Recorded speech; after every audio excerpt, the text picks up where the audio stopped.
when I say people, it's any people. Whether Muslims, non-Muslims, in America, in Egypt, in Malaysia, South Africa, wherever there's a human being, there's an utmost benefit and protection that is provided by Sharia law. In 2009, Pope Benedict, the Pope that just resigned recently, had announced to the Observatorio Romano, which is the almost official publication of the Vatican, that he had allowed the Vatican Bank to adapt Islamic Sharia law principles of investment, because only Islamic investments did not collapse like every almost other investment in the collapse of the financial markets in 2008. So the Pope of the Vatican is saying, when it comes to my investments that I'm trusted for the Vatican, protect me with the knowledge of Sharia law. I watched the American Secretary of Health in 2007, almost gloating, so proud that we are the first nation to ban feeding dead animal parts to live animals, because they discovered that that is the reason of a myriad of diseases like mad cow diseases. What he did not know is that 1400 years ago, Prophet Muhammad, as a part of Sharia law, banned feeding dead animal parts to live animals.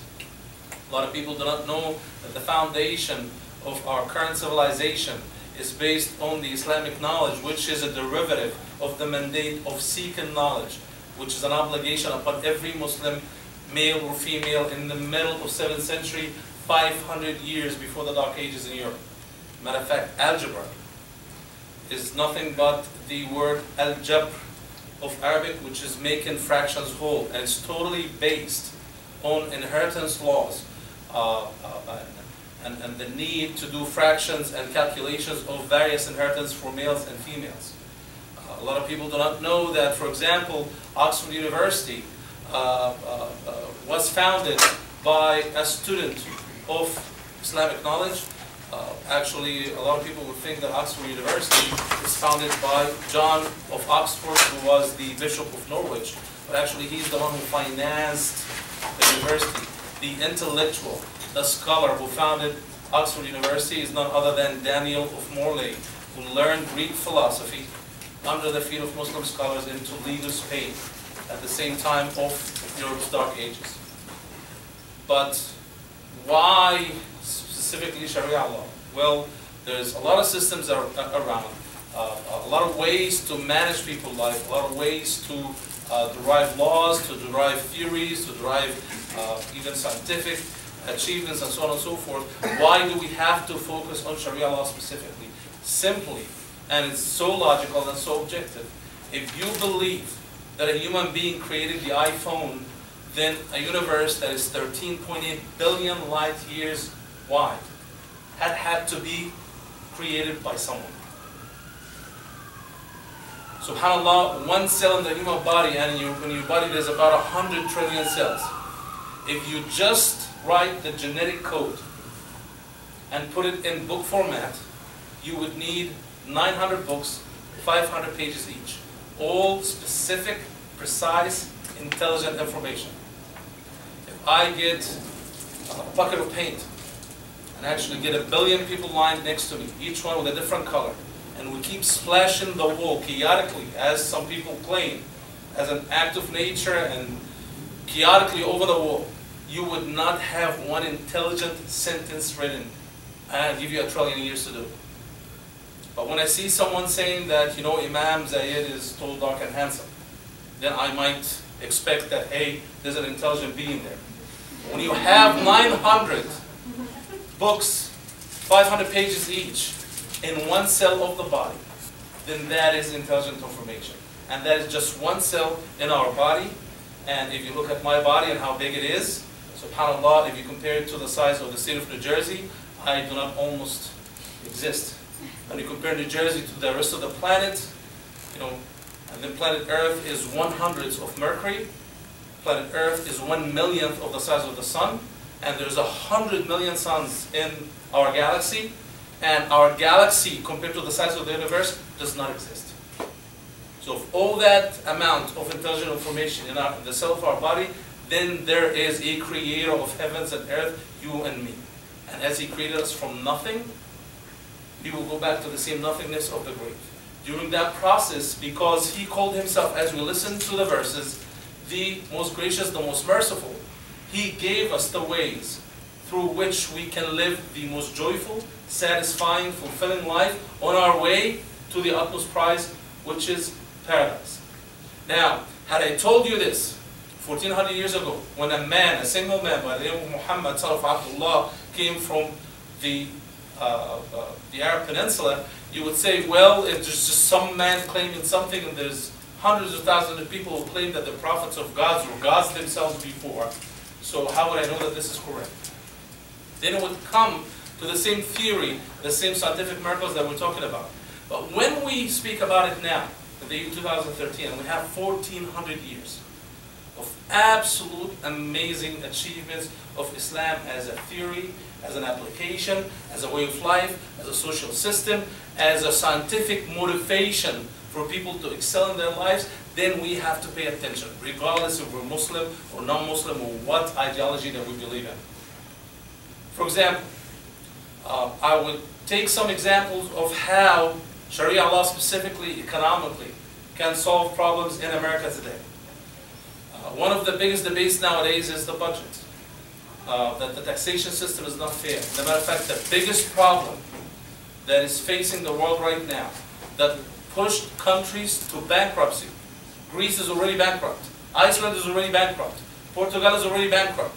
Cyprus just seized 40% of whatever money's in the bank if you have more than $100,000 in the bank. Imagine you work so hard and you have money in your bank and the bank says, oops, we owe a lot of money, let's take 40% of your money.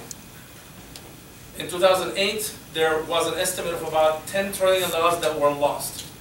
People in Iceland, cash, their own cash in their own bank, they wanted to use the ATM machine to take their own money and almost did not work till Russia bailed them out. And if you ask anyone who knows anything about economics, they would tell you there's one reason and one reason only. What is it? Excessive leverage. One of the most forbidden things in Sharia law, which is riba. Interest-bearing loans. And we would say, no, interest-bearing loans, but the whole economy is based on that. And guess what? That's the problem of the economy nowadays. If you sell Greece today as a piece of real estate and put an astronomical value on their monuments, it would not pay half of the loans that they owe. Because every minute, every second of the day, as time passes by, there is compound interest. And they have to pay. Till, among the youth, nowadays in Greece, there's 60% unemployment rate. And that's why riba is forbidden. When you look at the Islamic system, and this is the genius of Islamic system, and it's the genius of a system that is derived by whoever created us and created money and created life. You cannot earn money over your money unless there's an economic activity that the society around you would benefit from. There's no such a thing as a rich man sitting down, not providing any activity in society, earning money on top of his money without taking risk. So you take your money, you take risk, you buy products, you hire people, you buy raw materials, you build factories, and then the risk, the reward value, depending on how good you did your homework, then you are allowed to earn money. So some people would say, well, now how you can apply something like that? And by the way, that's the reason why all Islamic investments did not collapse, and that's why the Pope of the Vatican said, I want this, I don't want anything else. First of all, let's go to a bank. The bank says, you know what, give me your money, I'll give you a bond, I'll give you a CD, I'll give you a saving rate of, let's say, 10% a year. How do they make that money?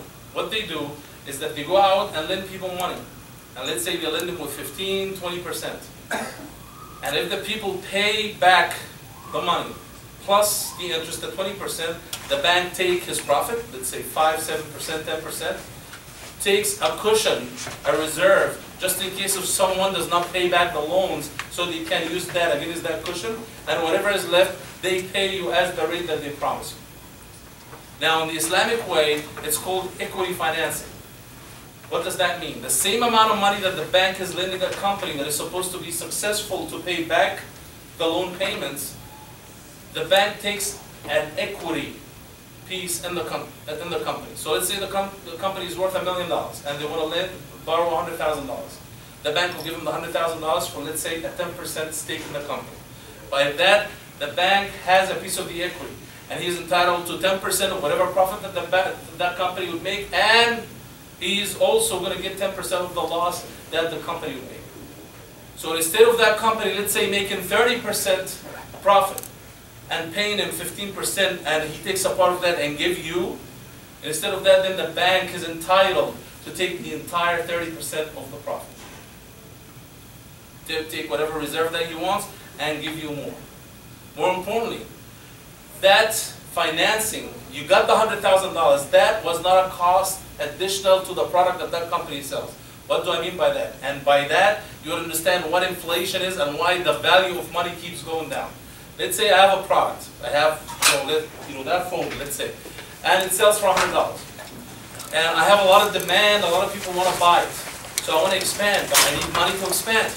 So there's two ways. The Islamic way is that I would go to a company and say, you know what, I need that money to expand. They look at my business model, you look like a successful company. All right, so you're worth $10 million, we're going to give you $1 million. So we own 10% of the company. By that, that bank, the halal bank, according to Islamic law, is entitled to 10% of the profit, 10% of the loss. The other way is to go to a traditional bank, who would look at my credit, would say, you know, what assets do you have to back up that $1 million investment that we're going to give you, loan that we're going to give you, all right, the factory, the line of credit, whatever it is, and then we're going to give you that $1 million. You got the $1 million, and you're going to make the product, and it's exactly the same. Same $1 million, same company, same manufacturer, same economy, same conditions. The only difference is that phone will not sell for $100 anymore. Because the bank payment, the loan payment, has to be made to the bank. So it costs maybe 15%, 20%, so I have to sell this for $120 to pay the bank the additional thing for the same amount of money. So as if when we allow that interest-bearing, not equity sharing, interest-bearing, which is the traditional thing, we have artificially increased the value of things and weakened the value of our dollars 20%, as if it is a mechanism for the rich man sitting there, having a deposit in the bank to stick his hand and take whatever that he wants out of everybody's pocket. So there's cycles of expansion and decrease in economic activity. And guess what? What happens when there is really bad economies? What is the number one way to revive economies? What kind of interest rate? Zero. What is the interest rate in America today? Zero. What is the interest rate in Japan since 1989? 24 years. Zero. In Europe, it's 3/4, almost zero. So they can bring back economic activity. How about that interest rate would be always zero? And the value of your dollar would stay the same, and this would be sold for $100 all the time, not for $120, $130, whatsoever.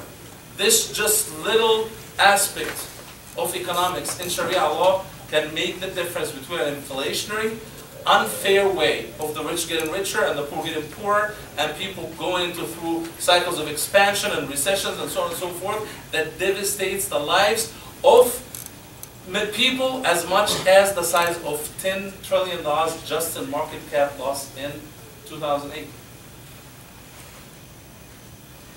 How would a man who does not know how to read or write in the middle of 7th century can come up with an economic system that would be valid as much as Sharia law today?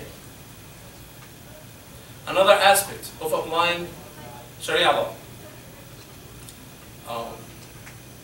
I know the sister maybe forgot it. I need to give you that background so you know where I'm coming from. I am a communication system engineer by education, but I never worked as an engineer 1 second of my life. I went straight to Wall Street, was an investment advisor, money manager, investment banker, till I devoted myself to writing and doing dawah and trying to spread peace between people. So, anyone you talk to would complain about the taxing system.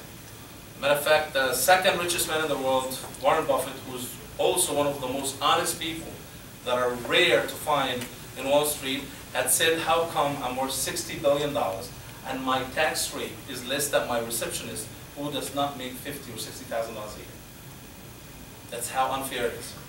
So all the discussions would come and boil down to, let's have a fair rate. What is the fair rate? They said, you know what? We would have a sales tax of 17.5% on everything that you buy. Everyone, no income tax, no federal tax, that's it. And that's the best result that people are trying to mold and come up with, so it's a fair playground. Only people started to come and say, you know what? Poor people who cannot afford to buy things to begin with, now you're going to add another 17.5% or almost 20% on the cost of their basic necessities. You are making their life much more difficult. So what is the solution? Well, you're going to find, an exemption and application, you're going to complicate the system again. What is the perfect taxation system as not per the Muslims, but the creator of heavens and earth, the Muslims, the atheists, the non-Muslims? What is the taxing system in Islam?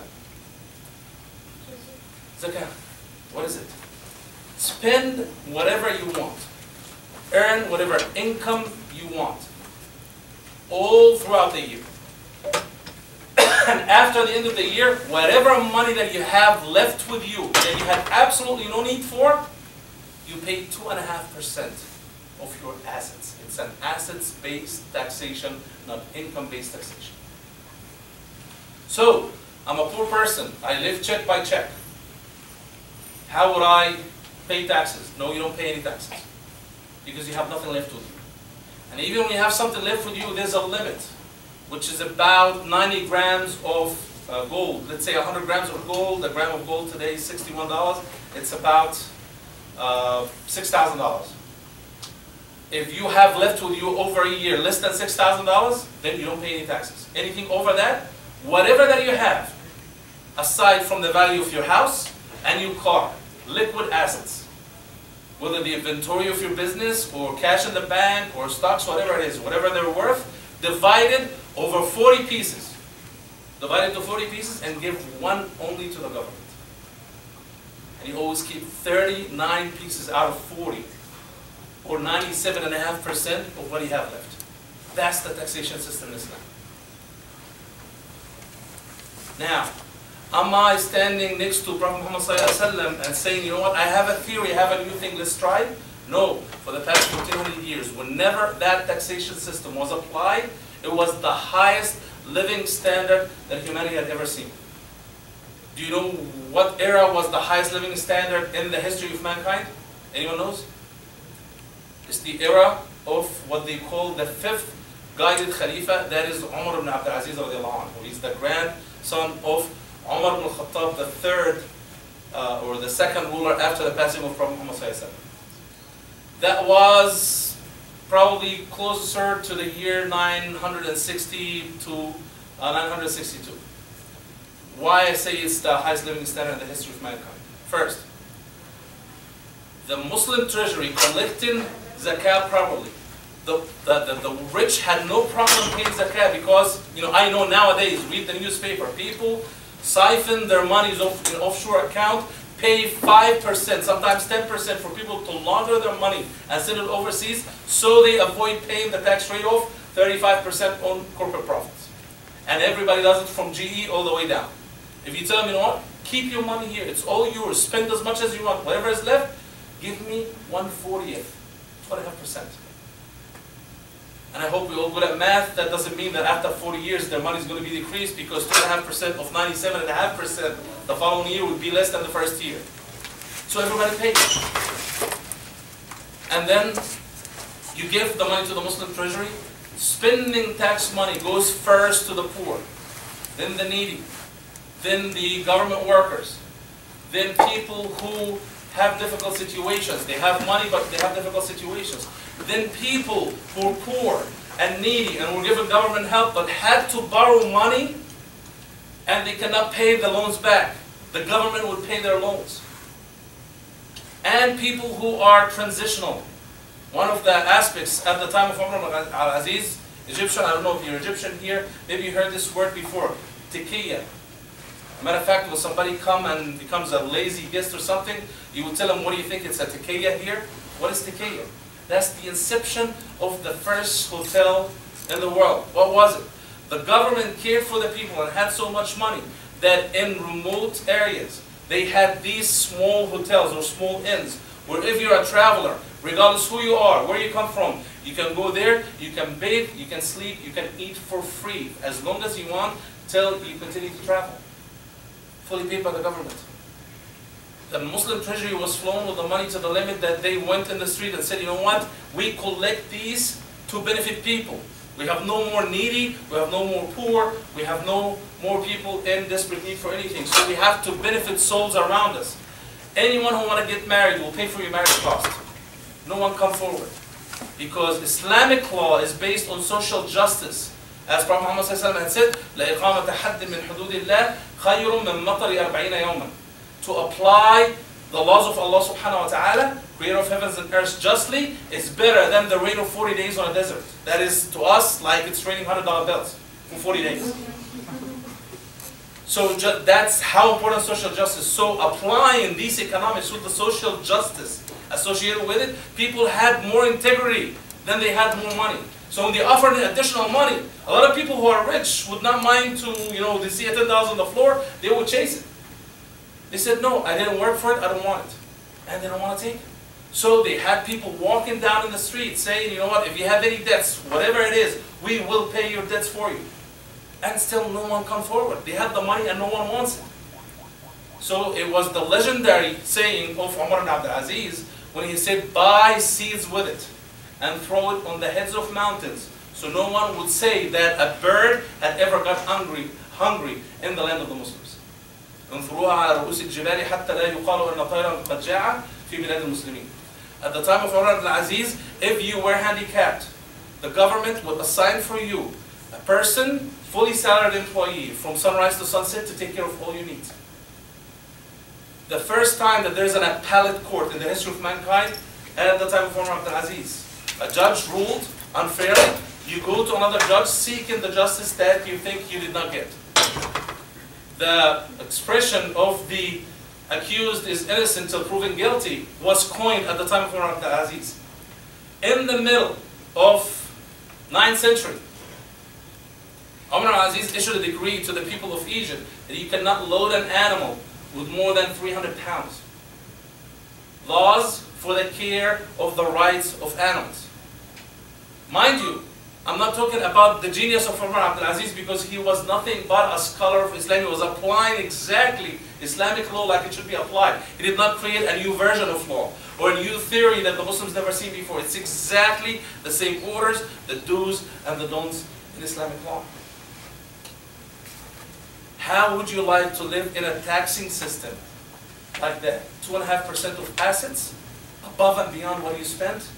Not your income, you're not going to be penalized with your income, and you don't have rich people like Mitt Romney, whose tax rate is 15%, while an honest, hard-working physician who's making $500,000 and $600,000 is almost paying like 39%.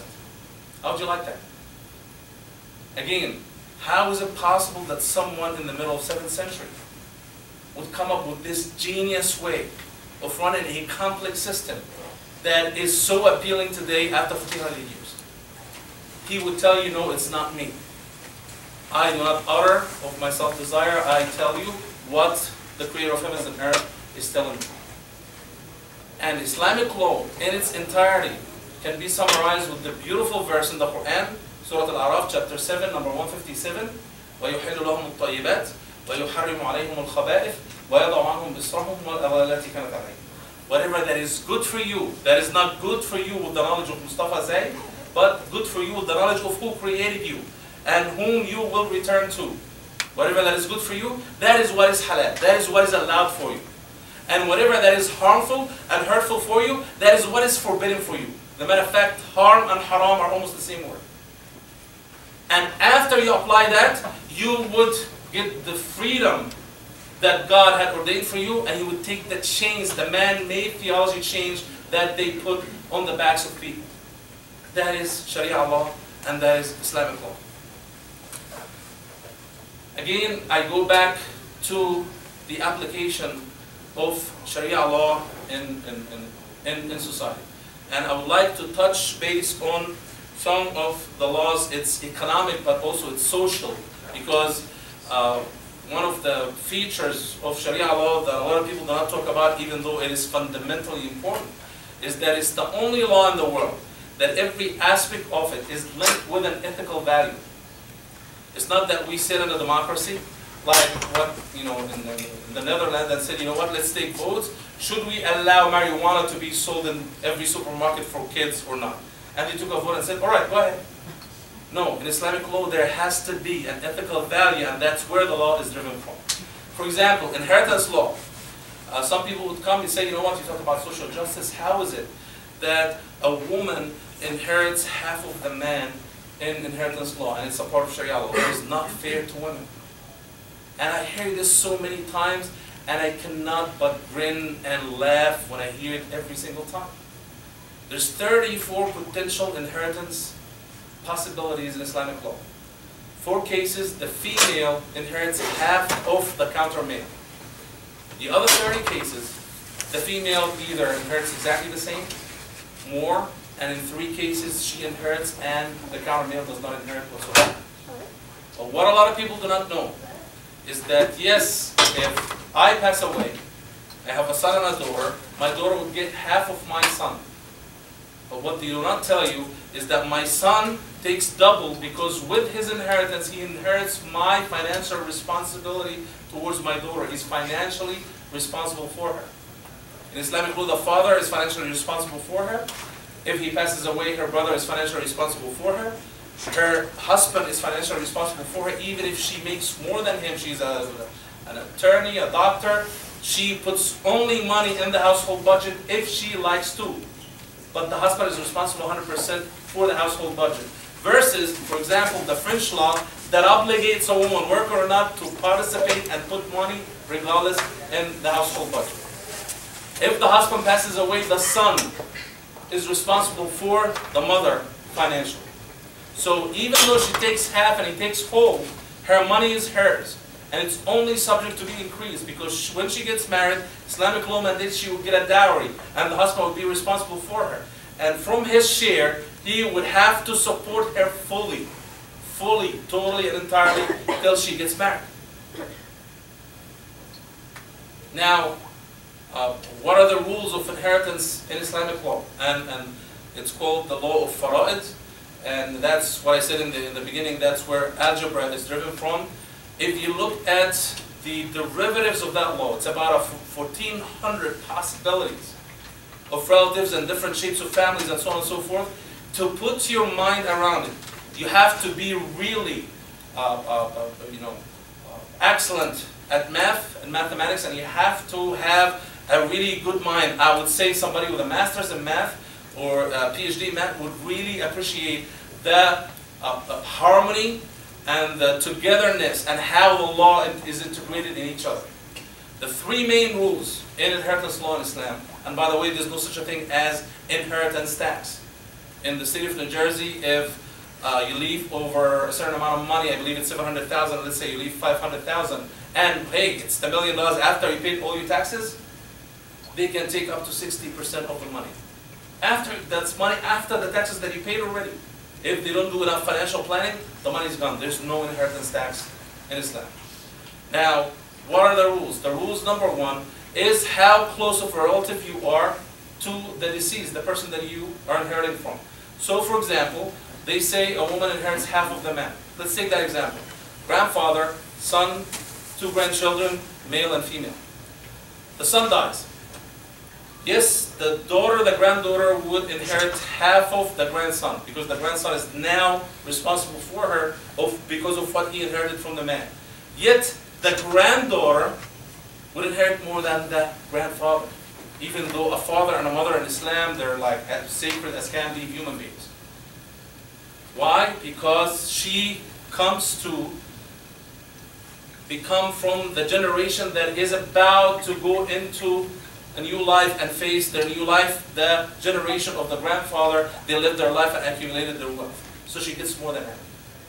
So how close of a relative you are. So if a female, that is closer to me as a relative than a remotely related to me male, then she would inherit more. Second thing is what generation you belong to. The third thing is the degree of responsibility. For example, who's responsible for the other? The brother is responsible for the sister, then he gets more. Sometimes the female would inherit, for example, let's say half-sister brother and a brother was, they're not from the same parents, and they share the same mother. The mother passes away, the female would inherit and the son would not inherit whatsoever. That's the law. So when you look at the totality of it, and you look at the rights in it, subhanAllah, amazing rights to women in the middle of 7th century. Mind you, that I hear this when I go to Europe and people talk about it, people talk to me as if there is an alternative law in Europe that mandates inheritance rights for women. In America, Allah subhanahu wa ta'ala blessed me with 4 daughters. If I decide tomorrow, you know what, I am donating all my money for the well-being of the hair of cats and dogs, my daughters are getting nothing. That's the law here. In Islam, 1/3 of the money that I leave behind, I can write a will in. 2/3, no matter what will I write, she has a guaranteed right in my inheritance, my son and my daughter, and people who are justified to inherit from me according to Islamic law. So I don't want to go further. The aspects of Islamic law are tremendous. I wish that there's another time so I can speak about the scientific miracles of Islam, the prophecies of Prophet Muhammad. I have a book. It's actually the 3rd or 4th top-rated book in Islamic history on Amazon now, The Prophecies of Muhammad, that is filled with the scientific, unbelievable miracles of the Quran and Prophet Muhammad ﷺ. That is mind-boggling. But after we have read that and said that, in my opinion, the greatest miracle of Prophet Muhammad, peace be upon him, and the greatest mercy of Allah subhanahu wa ta'ala upon us is Sharia law. Every time you study Sharia law and how extensive it is, it just blows your mind away.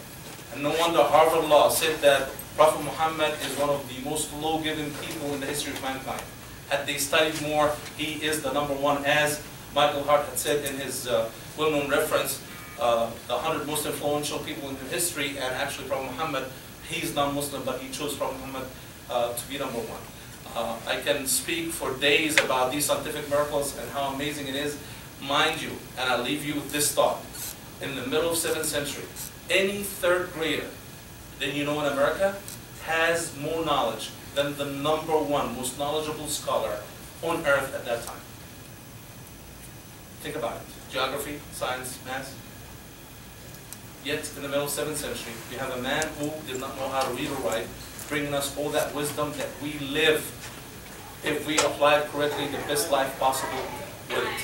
So I invite you to study, I invite you to read, and remember, you're created by God, not by your parents, not by your society, not by your football team or your town. So it's your duty to seek your Creator. You know, there's people in Asia who worship monkeys with elephant heads, and in South Africa who worship trees, and in Latin America who worship the winds. God, creator of heavens and earth, that as I said, 13.8 billion light years, is not going to shape-shift himself to fit into whatever zip code you're born in. It's your duty, it's your need to seek him, not him. So do your homework for your own sake.